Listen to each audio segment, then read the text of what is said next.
بسم الله الرحمن الرحيم. الحمد لله رب العالمين والعاقبة للمتقين والصلاة والسلام على سيد المرسلين وعلى آله وأصحابه أجمعين، أما بعد. قال الله تبارك وتعالى في القرآن المجيد والفرقان الحميد: أعوذ بالله من الشيطان الرجيم، بسم الله الرحمن الرحيم. لقد كان لكم في رسول الله أسوة حسنة. صدق اللہ العلی العظیم. میرے محترم بزرگوں، دوستو، جیسا کہ آپ سب حضرات اس بات سے بخوبی واقف ہیں کہ عید الاضحیٰ یعنی قربانی کا دن بالکل قریب ہے. 1-2 دن کے بعد قربانی آنے والی ہے، تو میں آج مناسب سمجھتا ہوں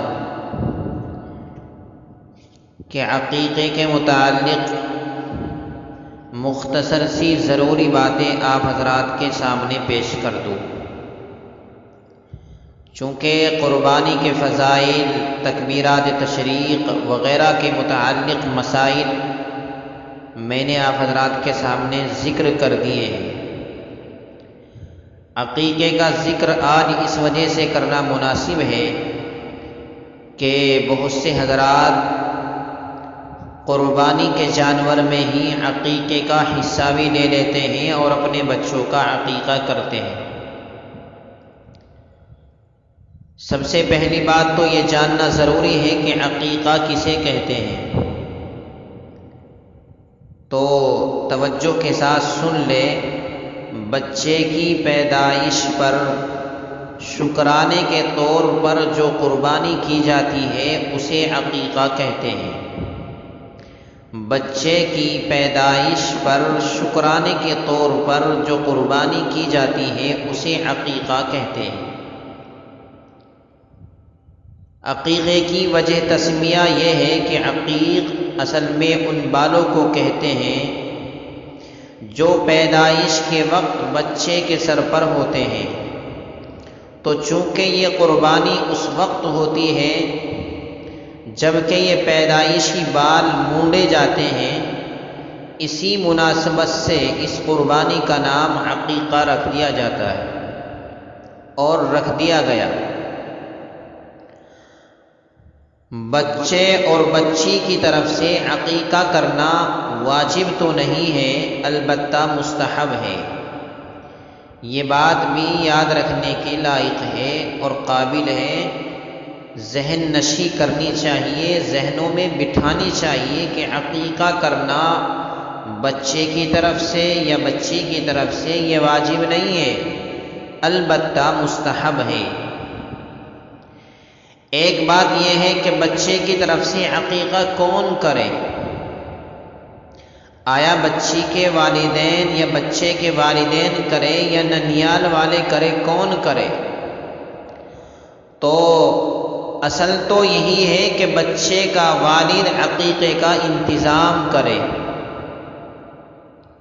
لیکن اگر ننیال والے عقیقہ کر دے تو اس میں بھی کوئی حرج نہیں، جیسا کہ سرور عالم صلی اللہ علیہ وسلم نے اپنے نواسوں حضرات حسنین رضی اللہ عنہما کی طرف سے خود عقیقہ فرمایا ہے. تو اس سے یعنی نبی علیہ الصلاۃ والسلام کے عمل سے معلوم ہوتا ہے اور جواز کی شکل ہمارے لیے نکل جاتی ہے کہ ننیال والے بھی اپنے نواسوں کے لیے یا نواسی کے لیے عقیقہ کر سکتے ہیں. البتہ اصل یہی ہے کہ بچے کے والد محترم ہی عقیقے کا انتظام کرے. ایک سوال یہ ہوتا ہے کہ عقیقے میں کتنے جانور ذبح کرے؟ تو جواب یہ ہے عقیقے میں لڑکے کی طرف سے 2 بکرے اور یا 2 بکریاں اور لڑکی کی طرف سے 1 بکرا یا 1 بکری ذبح کرنے کا حکم ہے.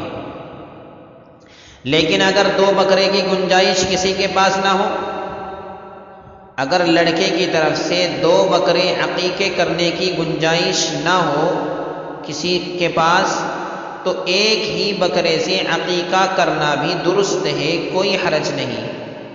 اور اگر بالکل گنجائش نہ ہو تو دوسرے سے عقیقہ نہ کرنے میں بھی کوئی حرج نہیں، تو ایک بھی کر سکتے ہیں، لیکن جب گنجائش نہ ہو۔ تو ایک سوال یہ ہے، کیا دونوں بکرے ایک ساتھ ذبح کرنا ضروری ہے؟ لڑکے کی طرف سے عقیقہ کرنے میں دونوں بکروں کو ایک ساتھ ذبح کرنا ضروری نہیں ہے۔ ایسا بھی کر سکتے ہیں، ایک بکرا آج ذبح کر دیا جائے، دوسرا بکرا اگلے ہفتے ذبح کر دیا جائے، اس میں بھی کوئی حرج نہیں ہے۔ آج کل جو میں بتا رہا تھا کہ قربانی کے جانور میں بھی لوگ حصہ لے لیتے ہیں، تو ایام قربانی میں قربانی کے بڑے جانور میں عقیقے کی نیت سے حصہ لینا بھی بلا شبہ جائز ہے۔ اگر کسی نے بڑے جانور میں ایک حصہ عقیقے کی نیت سے اپنے بچے کی جانب سے لے لیا تو عقیقہ ادا ہو جائے گا، عقیقے کا یہ جو مستحب ہونا ہے اس پر عمل ہو جائے گا، بلا شبہ ایسا کرنا جائز ہے۔ عقیقے کے فائدے کیا ہیں بھائی؟ عقیقہ کرنے کی وجہ سے بچے سے بلائیں مصیبتیں دور ہوتی ہیں، اور جب تک عقیقہ نہیں ہوتا تو وہ اندیشوں میں گھرا رہتا ہے، اس کی نشو و نما، اس کی بڑھوتری موقوف رہتی ہے، اچھی طرح ہو نہیں پاتی۔ عام طور سے ایسا دیکھنے کو ملتا ہے، لیکن جس بچے کا عقیقہ کر دیا جاتا ہے، اللہ تعالیٰ کے فضل و کرم سے اس بچے سے بلائیں مصیبتیں دور ہو جایا کرتی ہیں۔ اس لیے عقیقہ کرنا چاہیے تاکہ اپنے بچے کی بلاؤں سے، مصیبتوں سے جان محفوظ رہ سکے۔ ایک سوال یہ ہے کہ بھئی عقیقہ کس دن کیا جائے؟ تو جواب یہ افضل یہ ہے، عقیقہ پیدائش کے 7ویں دن کر دیا جائے۔ مثلا اگر جمعہ کو پیدائش ہوئی ہے تو جمعرات کو عقیقہ کرے۔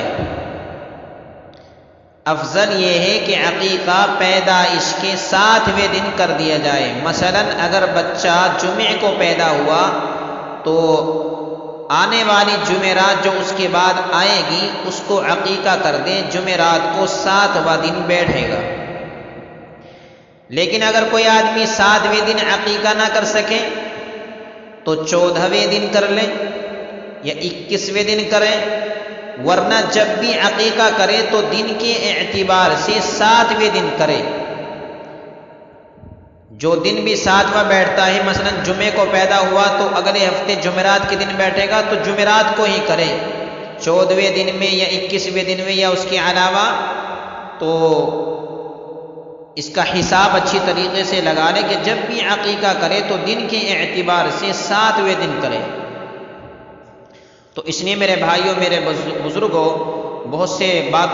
بہت سے لوگوں کے ذہنوں میں یہ باتیں آتی تھیں، میں نے یہ مناسب سمجھا آپ حضرات کے سامنے پیش کر دوں۔ ایک بات اور ذہن میں آئی کہ بڑے لوگوں کی طرف سے عقیقہ، اگر کسی شخص کا عقیقہ بچپن میں نہ کیا گیا ہو تو بڑے ہونے کے بعد بھی عقیقہ کیا جا سکتا ہے، مگر وقت مستحب کی فضیلت اسے حاصل نہ ہوگی۔ وقت مستحب وہی ہے جب وہ پیدا ہوا ہے اس سے 7ویں دن کرنا ہی مستحب کی فضیلت کو حاصل کرنا ہوگا۔ البتہ اس کے بعد اگر بڑے ہو کر بھی کیا جائے تو عقیقہ کیا جا سکتا ہے، مگر وقت مستحب کی فضیلت اسے حاصل نہیں ہوگی۔ عقیقے میں کیا دعوت کرنا ہی ضروری ہے؟ تو جواب یہ ہے، دعوت کرنا ضروری نہیں ہے، کچا گوشت بھی تقسیم کیا جا سکتا ہے، یا غربا و مساکین کو کھلا دے یا پکا کر گھروں میں بھجوا دے، اور چاہے تو مختصر دعوت کرے، لمبی چوڑی دعوت بہت سارے لوگوں کو بلانا یہ ضروری نہیں ہے۔ نام و نمود اور ریاکاری سے بچنا چاہیے، اس کی نیت بالکل نہ ہو۔ اسی طریقے سے عقیقے کے دن سر کے بال منڈوانا، بچپن میں اگر عقیقہ کیا جائے تو مستحب ہے بچہ یا بچی کے سر کے بال مونڈ کر اس کے وزن کے اندازے سے سونا چاندی یا اس کی قیمت اللہ کی راہ میں صدقہ کر دے۔ لیکن بہتر ہے جب بچپن میں عقیقہ کیا جائے تب یہ مسئلہ ہے۔ اگر بڑا ہو جائے تو بڑی عمر میں اگر عقیقہ کیا جا رہا ہے تو سر کے بال منڈوانا ضروری نہیں ہے، بلکہ بڑی عمر کے لڑکی کے بال منڈوانا ناجائز ہے۔ بڑی عمر میں اگر لڑکی کا عقیقہ کیا جا رہا ہے بالکل بھی بال منڈوانا نہیں چاہیے، بلکہ منڈوانا ناجائز ہے۔ اگر کسی آدمی نے بچے کے بال ذبح سے پہلے مونڈے یا تو جب بھی چلے گا، اور ذبح سے پہلے اگر کسی آدمی نے جانور کو یعنی بکرا بکری کو ذبح کرنے سے پہلے بچے کے بال منڈوا دیے تو یہ بھی جائز ہے۔ ذبح کے ساتھ ساتھ بچے کے بال منڈوانا لازم نہیں ہے، بلکہ ذبح سے پہلے یا بعد میں جیسی بھی سہولت ہو بال مونڈ سکتے ہیں۔ دونوں کو ایک ساتھ دوسرے کے ساتھ لازم نہ سمجھا جائے، جیسا کہ ناواقف نہ جاننے والے لوگوں میں مشہور ہے کہ ادھر جانور ذبح کیا جائے ادھر بالوں کو مونڈا جائے۔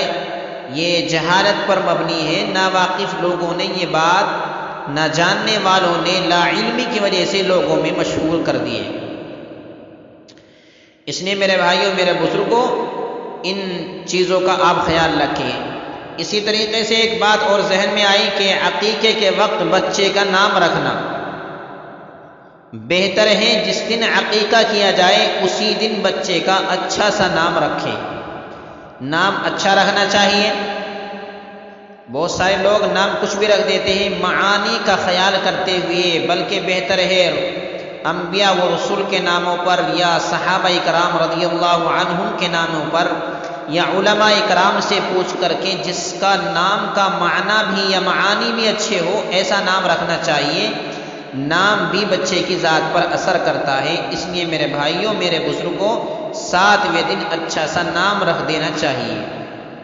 ایک مسئلہ اور ذہن میں آیا کہ مرحوم بچے کا عقیقہ، اگر عقیقے سے پہلے بچے کی موت ہو جائے تو بعد میں اس کی طرف سے عقیقے کا حکم نہیں ہے، زندے بچے کا عقیقہ کیا جاتا ہے، اس لیے کہ عقیقہ میں نے بتایا بلائے اور مصیبتوں کو دور کرنے کے لیے عقیقہ کیا جاتا ہے۔ بچے کا انتقال ہی ہو گیا تو مرنے کے بعد مرنے والے بچے کا عقیقہ نہیں کیا جائے گا۔ تو یہ چند مسائل عقیقے کے تعلق سے میں نے آپ حضرات کے سامنے پیش کرنی مناسب سمجھے۔ انشاءاللہ مجھے قوی امید ہے ان باتوں کو ذہن میں بٹھا کر ہی آپ حضرات عمل کیا کریں گے۔ اللہ تعالیٰ مجھے بھی عمل کرنے کی توفیق عطا فرمائے اور آپ حضرات کو بھی۔ وآخر دعوانا الحمد للہ رب العالمین۔